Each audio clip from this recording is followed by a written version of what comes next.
Hi friends, ഇനി ഞാൻ നിങ്ങളായിട്ട് ഷെയർ ചെയ്യുന്നത് നമുക്ക് ഇഫ്താർ സമയത്തേക്ക് ഉണ്ടാക്കാൻ പറ്റുന്ന നല്ലൊരു സ്നാക്കിൻ്റെ റെസിപ്പിയാണ്. അപ്പോൾ അതെങ്ങനെ ഉണ്ടാക്കുന്നത് നോക്കിയാലോ. ആദ്യം തന്നെ ഒരു പാൻ അടുപ്പത്ത് വെച്ചിട്ടുണ്ട്. അതിലേക്ക് ആവശ്യത്തിനുള്ള ഓയിൽ ഒഴിക്കുന്നുണ്ട്. ഇതിലേക്കൊരു 3 സവാള അരിഞ്ഞതിട്ടിട്ട് നന്നായിട്ടൊന്ന് വഴറ്റിയെടുക്കുന്നുണ്ട്.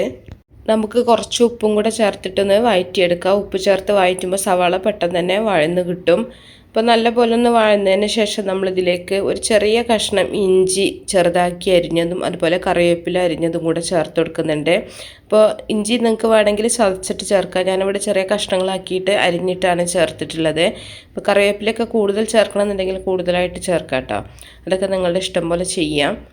എന്നിട്ട് ഒന്നുകൂടെ ഒന്ന് വഴറ്റിയെടുക്കുന്നുണ്ട്. എല്ലാം കൂടെ ഒന്ന് വഴന്നതിന് ശേഷം നമ്മൾ ഇതിലേക്ക് കുറച്ച് മുളക് പൊടി ചേർക്കുന്നുണ്ട്. മുളക് പൊടിയൊക്കെ നിങ്ങളുടെ എരിവിന് ആവശ്യമായിട്ട് ചേർക്കുക. ഞാനിവിടെ ഒരു 2 ടീസ്പൂൺ മുളക് പൊടി ചേർത്തിട്ടുണ്ട്. ഒരു 1/2 ടീസ്പൂൺ ഗരം മസാലയും കൂടെ ചേർക്കുന്നുണ്ട്. നമ്മൾ മഞ്ഞളോ മല്ലിയോ ഒന്നും ചേർക്കേണ്ട ആവശ്യമില്ല കേട്ടോ. ഇത്രയും മതി മസാല. അതിൻ്റെ ആ പച്ച ടേസ്റ്റ് മാറുന്ന വരെ ഒന്ന് വഴറ്റിയെടുക്കുക. ഇനി ഇതിലേക്ക് നമ്മൾ ഒരു 4 ഉരുളക്കിഴങ്ങ് നന്നായിട്ടൊന്ന് പുഴുങ്ങി ഉടച്ചെടുത്തിട്ടുള്ളതാണ്. ഉപ്പിട്ടിട്ടൊന്ന് പുഴുങ്ങി ഉടച്ചെടുത്തിട്ടുള്ളതാണ് കേട്ടോ. അത് ഇതിലേക്ക് ചേർത്ത് കൊടുക്കുന്നുണ്ട്. അപ്പോൾ ഉരുളക്കിഴങ്ങും കൂടെ ചേർത്തിട്ട് നല്ല പോലെ ഒന്ന് മിക്സ് ചെയ്തെടുക്കുക. ഇനി നിങ്ങൾ ഉപ്പൊക്കെ മിക്സ് ചെയ്തതിന് ശേഷം ഉപ്പുണ്ടോ എന്ന് നോക്കുക. ഇല്ല എന്നുണ്ടെങ്കിൽ ഉപ്പ് ആവശ്യത്തിനുള്ളത് ചേർത്ത് കൊടുക്കുക.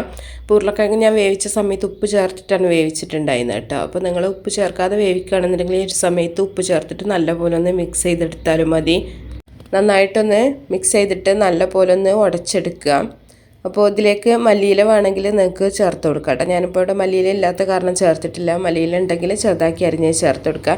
ഇനി ഒരു ബൗളിൽ 2 കോഴിമുട്ട എടുത്തിട്ടുണ്ട്. നല്ല പോലെ ഒന്ന് മിക്സ് ചെയ്തെടുക്കുക. ഇതിലേക്കൊരു 1/2 ഗ്ലാസ് പാലും കൂടെ ചേർത്തിട്ട് നന്നായിട്ട് ഒന്നും കൂടെ ഒന്ന് മിക്സ് ചെയ്തെടുക്കുന്നുണ്ട്. പാലില്ല എന്നുണ്ടെങ്കിൽ ഒരു 3 കോഴിമുട്ട എടുത്താൽ മതി. ഞാൻ കോഴിമുട്ടയുടെ അളവ് കുറക്കാൻ വേണ്ടിയിട്ടാണ് പാല് ചേർത്തിട്ടുള്ളത്.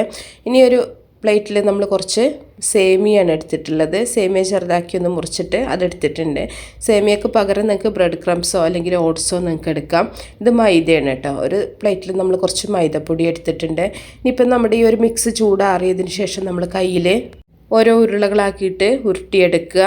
അപ്പോൾ ഇത് വലുതോ ചെറുതോ എന്നൊക്കെ ഉള്ളത് നിങ്ങളുടെ ഇഷ്ടം പോലെ ചെയ്യാം കേട്ടോ. ചെറുതാക്കിയിട്ട് വേണമെങ്കിൽ നിങ്ങൾക്ക് ചെയ്യാം. ഞാൻ ഈ ഒരു വലുപ്പത്തിലാണ് ചെയ്യുന്നത്. ഒന്ന് പരത്തിയെടുത്തിട്ട് അതിൻ്റെ ഉൾഭാഗത്ത് നമ്മൾ ഒരു മൊസറല്ല ചീസിൻ്റെ ചെറിയൊരു പീസാണ് വെച്ച് കൊടുക്കുന്നത്. ഈ ചീസിന് പകരം നിങ്ങൾക്ക് ചെഡർ ചീസിൻ്റെ കഷ്ണം വേണമെങ്കിൽ വെച്ച് കൊടുക്കാം. ഇല്ലയെന്നുണ്ടെങ്കിൽ പനീറിൻ്റെ കഷ്ണമാണെങ്കിലും നല്ല ടേസ്റ്റ് തന്നെയാണ്. അപ്പോൾ അതൊക്കെ വീട്ടിൽ ചെയ്യുമ്പോൾ ഏതാണ് വേണ്ടത് നിങ്ങളുടെ സൗകര്യം പോലെ നിങ്ങളുടെ ഇഷ്ടം പോലെ ചെയ്താൽ മതി. എന്നിട്ട് വീണ്ടും നമ്മൾ നല്ല പോലെ ഉരുട്ടിയെടുക്കുക.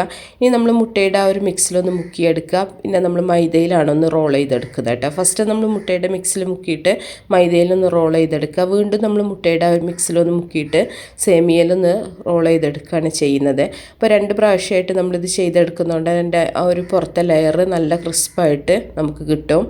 അപ്പോൾ അതിന് വേണ്ടിയിട്ടാണ് നമ്മളിങ്ങനെ ചെയ്തെടുക്കുന്നത്. അപ്പോൾ ബാക്കി എല്ലാ ബോൾസും നമുക്കിതുപോലെ തന്നെ ആക്കിയെടുക്കാം. വളരെ ഈസി ആയിട്ട് ഉണ്ടാക്കാൻ പറ്റുന്ന നല്ലൊരു സ്നാക്കാണ്. കഴിക്കാനും നല്ല ടേസ്റ്റാണ് കേട്ടോ.